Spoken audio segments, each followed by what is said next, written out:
Okay, this is a good article about the King James only movement. Imperial influence on the rise of KJV only.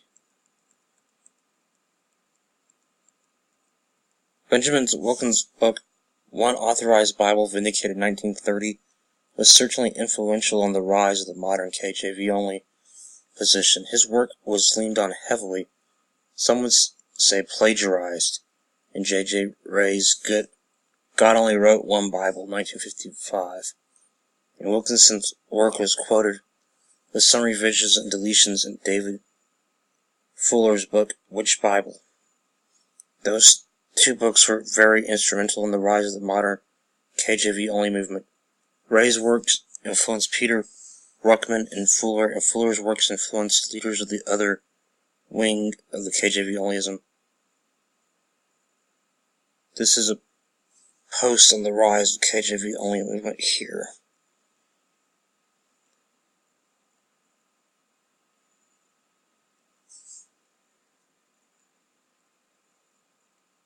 Okay, and here's the quote. God foresaw the coming greatness of the English-speaking world, prepared in advance the agent who early would give direction to the course of its thinking. One man stands out saluthed against the horizon above all others, as having stamped his genius upon English thought and upon English language. That man was William Tyndale. The hour had arrived, and from the human point of view, conditions were perfect for God to bring forth a translation of the Bible which would sum up itself the best of the ages. The Heavenly Father foresaw the opportunity of giving His word to the inhabitants of the earth by coming of the British Empire and with its dominion scattered throughout the world, and by the great American Republic, both speaking the English language. Not only was the English language by 1611 a more opportune condition than it had even before or ever would be again, but the Hebrew and the Greek likewise had been brought up with the accumulated treasures of their materials to a splendid working point. The age was not distracted by the rush of mechanical industrial achievements. Moreover, linguistic scholarship was at its peak. Men of giant minds, supported by excellent physical health, had possessed in a splendid state of perfection a knowledge of the language and literature necessary for the ripest biblical scholarship. The birth of the King James Bible was a death stroke to the supremacy of the Roman Catholicism. The translators little foresaw the wide extent of circulation and the tremendous influence to be won by their book. The little dreamed for 300 years it would form the bond of English Protestantism in all parts of the world.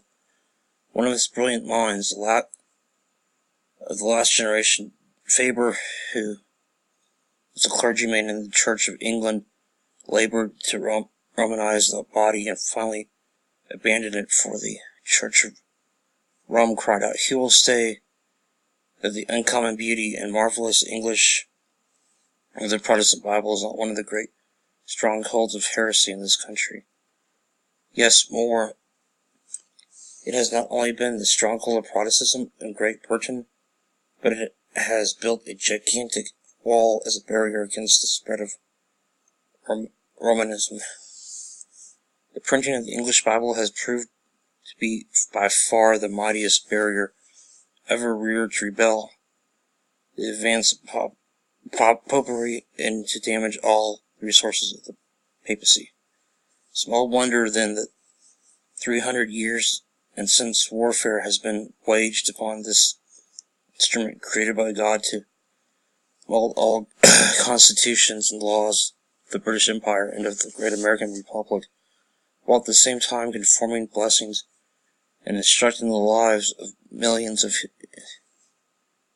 who inhabit these territories. Behold what is given in the world.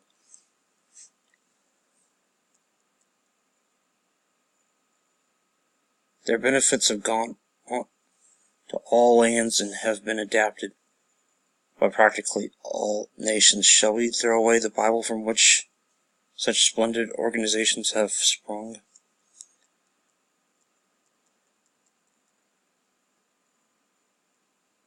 Go ahead and leave this link in the article description below.